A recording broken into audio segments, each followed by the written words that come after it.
আমার নাম অটো পারবিন। আমি 8 বছর তো আমার রিক্সা চালাই। আমরা হলো নিরুপায়।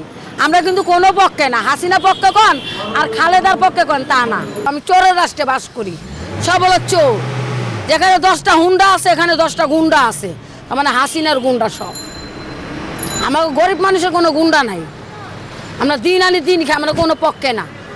আমরা কার পক্ষে? যে আমাকে দিক চাইবো, রাস্তাঘাটে দোকান করে খাইতে পারবো, দিন মজুরি সুযোগ সুবিধা আছে, আমরা তাকে চাই। মাননীয় প্রধানমন্ত্রী আগে তো সুযোগ সুবিধা দেয় নাই। রাস্তাঘাট একজনে পেটে দিয়ে দোকান করে খাইতেছে, হ্যাঁ দোকান পাঁচ টস নস করে ভাঙ্গা ফেলাইতেছে। তাহলে গরিব মানুষের কি চাইলো? সে আর পেটে লাত্তি দিল। সেই কথাটা কোন মন্ত্রী বলছে? কোনো প্রধানমন্ত্রী বলছে যে রাস্তাঘাটে একটা মানুষ পেটের দায়ে দোকান করে খায়, আজকে তার দোকানটা রাস্তার থেকে উঠাই দিয়েছেন, কি করে খাইব? সে চুরি করে খাইব? না আমাদের মাননীয় প্রধানমন্ত্রী নেত্রী হাসিনা হ্যাঁ কি ঘর ভাড়া দিব, না চালের বস্তা কিনে দেবো যে তুমি বৈশা খাও, তোমার একটা কর্ম দিলাম? দিছে আজ পর্যন্ত কেউ কোনো কর্ম? আমরা তো তারে দেখি টিভিতে, সে অনেক কিছুই করে, না আমি তো বাস্তবে দেখি না সে করে।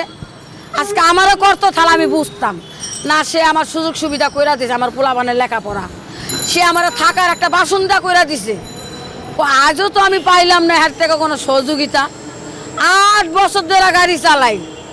আমি যদি একটা চকলেট পাইতাম 2 টাকা দামের তার কাছের থেকে, তাহলে আমার মনটার আমি বুঝ দিতে পারতাম, তাহলে আমি বড় গলা করে বলতাম আমি ওই নেত্রীরই চাই। কিন্তু যে সেই সব কাজ করতেছে, আমি কেন?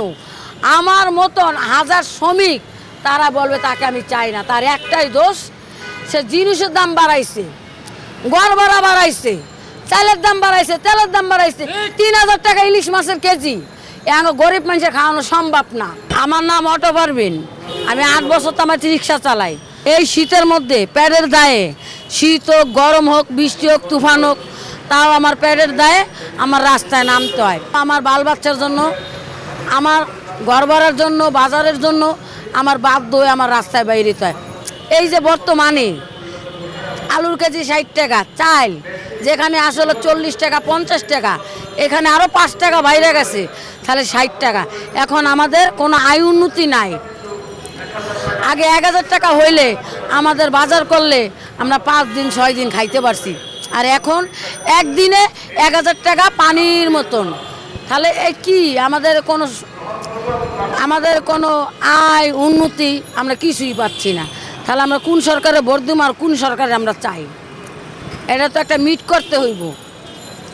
এই যমুনা সেতু এইসব কইরা আমাদের কোনো লাভ হয় না। আমরা চাই কোনটা?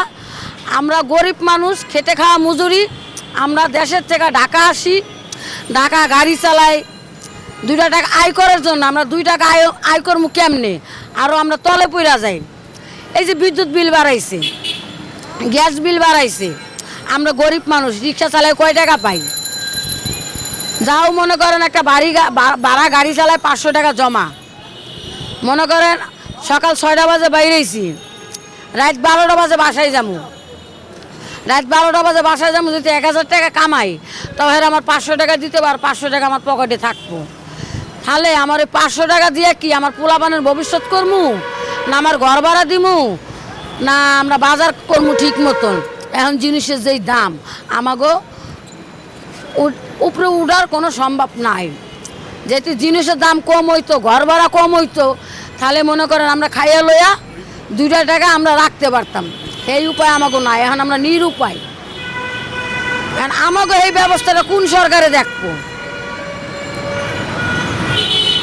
এটাই তো আমার একটা তার কাছে আমার কৈফুট, যে আমলুক বিএমপি হেরা সবসময় কার ভোট কে কারে দিব ওইটা বিবেচনা না করে। আর আমি বিবেচনা করি কোনটা জানেন? এই যে মাত্র পেশ কালাম দেখলাম যে যে ভোট কারে কিভাবে দিবে, এইভাবে যদি ভোটটা হয় তাহলে আমার কাছে ভালো লাগে। আমি এইটাই মনে করি ঠিক আছে, যে দেখমু কত গরিব মানুষ কারে ভালোবাসে, কারে ভোটটা দেয়, কে ভোটটা বেশি পায়। এই যে আজকে প্রেস ক্লাব দেখলাম গণদ্বন্দ্ব, এটা কি গণদ্বন্দ্ব কয়? হ্যাঁ, গণস্বাক্ষর। এই যে আমরা রিক্সাওয়ালা যে এত শ্রমিক আছি, আমাদের তো আমরা খাইটা খাওয়া মজুরি, এই যে আমি এক নারী নারী হয়ে রিক্সা চালাই রাস্তাঘাটে, আমাদের মাননীয় প্রধানমন্ত্রী হ্যাঁ চোখে কি আমি পড়ি নাই? তার তো দেখা উচিত যে একটা মহিলা হয়ে কিভাবে রিক্সা চালায়, 8 বছর তামায়, সে তো সাহায্য পাওয়ার কথা। সে ঢাকা শহর 2টা বাচ্চা লইয়া ঘর ভাড়া থাকা, অসুস্থ স্বামী লইয়া তার থাকা অনেক কঠিন, তার কষ্ট হচ্ছে, কিন্তু আমি তো আর পাচ্ছি না। কিন্তু আমার এই সমস্যাটা তো কোনো নেত্রী দেখে না। তাহলে আমি কী করে বুঝবো যে আমার ঢাকা শহর মাননীয় প্রধানমন্ত্রী নেত্রী আমাদের গরিব মানুষের হেল্প করে, দেখে কো? আমি তো আজ পর্যন্ত এক মুঠ চাইল পাইনি, সহযোগিতা পাইনি। আমার দাদার আমলে সলবন্ত ঘর ললচিটি বরিশাল ভাঙ্গা পইরা রইছে, আমার জায়গা আছে, তফিক নাই ঘর উঠানে, কো আমি তো এই সহযোগিতা এখনও পাইনি। আমি ঢাকার বুড়া রয়েছি, বুড়া রয়ে আমি মরছি। ঢাকার বুড়া রয়ে মহিলা কমিশনারের কাছে গেলাম, আমার একটা সহযোগিতা করেন। আমি এই সহযোগিতা সে আমারে বঞ্চিত করলো। দেশে গেলাম চেয়ারম্যানের কাছে সহের লেগা, সেও কইলো তুমি তো আমার এলাকার ভোটার না, সেও দিল না। তাহলে আমি কোন জায়গায় বাস করি? চোরের রাষ্ট্রে বাস করি আমি। বাংলাদেশে কোনো গরিব নাই, বাংলাদেশে আছে সব ধনী। বাচ্চা পড়াশোনা কি শুরু করছে নাকি এখনো? বাদ দিয়ে দিছি। আমার এক ছেলে আছে 13 বছর বয়স, আমার মেয়ে 6 বছর বয়স। আমি মাদ্রাসায় পড়াইতাম, হুজুরে বলছে তুমি ভর্তি করো, টাকা লাগবে না। পরের বারতে হুনি কি 2 পোলাপানের 1000 টাকা বেতন, আবার কোচিংয়ে 2000 টাকা। আমি কই মাদ্রাসার বেতনই দিমু 3000, না আমার ঘর ভাড়া দিমু, না আমি নিজে খামু। আমি পড়ালেখা বাদ দিয়ে দিছি। আপনার স্বামী কি করে? আমার স্বামী বাসায় থাকে, তার মাজায় সমস্যা। এই যে গাড়িটা দেখেন, এই গাড়িটা লয়ে যদি সে বাইরায় 30 টাকা ভাড়া মানছে, পলাশি মোড় আরে ধরছে, দেওয়া 1300 টাকা মামলা পুলিশের। এই কারণে বাদ দিয়ে আমি নিজেই নামছি। যা শুনেন, আমি বলি একটা কথা, আমি তো অশিক্ষিত, আমার মাথায় যতটুকু জ্ঞান আছে আমি ওই জ্ঞানেই বলি। আজকে আমার 13 বছরের বাচ্চা লয়ে আমি বরিশাল গেছি বাসে, বাস ভাড়া নিচে কত 600। আমি টাকার কারণে আমি বাসে আইতে পারি নাই, আমি আইসি গিয়ে লঞ্চে। লঞ্চে লাগছে আমার কত 300 টাকা। আমার মাইপুতো 300 টাকা ভাড়া হয়ে গেছে, আর আমার অনেক আছে 1100 টাকা। তাহলে এইটাই আপনি দেখেন কোনটা আয় উন্নতি হয়েছে। আমার এই 1200 টাকার আয় উন্নীত হয়েছে, না আমার 300 টাকার আয় উন্নীত হয়েছে? আমি 300 টাকাতে লঞ্চে গেছি, খাইয়া লইয়া জিরায় রেস্ট লইয়া যাইতে পারছি।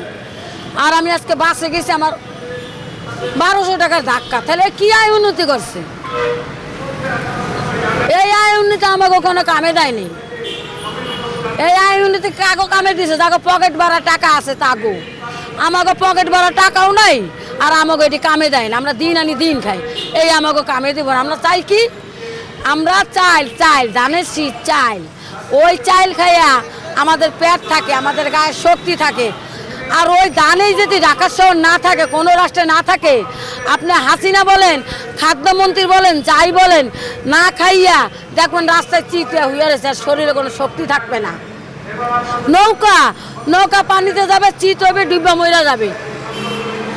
আর ধানের শীষ খাইলে শক্তি হবে, তাকে বলে ধান, পেট বাঁচাও। আমরা হলো নিরুপায়, আমরা কিন্তু কোনো পক্ষে না। হাসিনা পক্ষে কন আর খালেদার পক্ষে কন তা না, আমরা হলো আমাদের পক্ষে, আমরা গরিব পক্ষে, শ্রমিক পক্ষে। আমাদের দিক যে চাইবে আমরা তার পক্ষে আমরা আছি, এই হলো কথা। কতদিন গাড়ি চালান ঢাকাতে? আমি 8 বছর তো আমার গাড়ি চালাই, এরা তো চালাই 8 বছর। আমি ভ্যান চালাইছি, পাহাড় রিক্সা চালাইছি, আমার কাজের কোনো শিষ্য নাই। আমার জন্মই ঢাকা, ওই আইসি সেরি হয়ে গেছে বুড়ি। আজ পর্যন্ত দেখলাম না আমাদের প্রধানমন্ত্রী নেত্রী হাসিনা আমাদের সহযোগিতা করছে।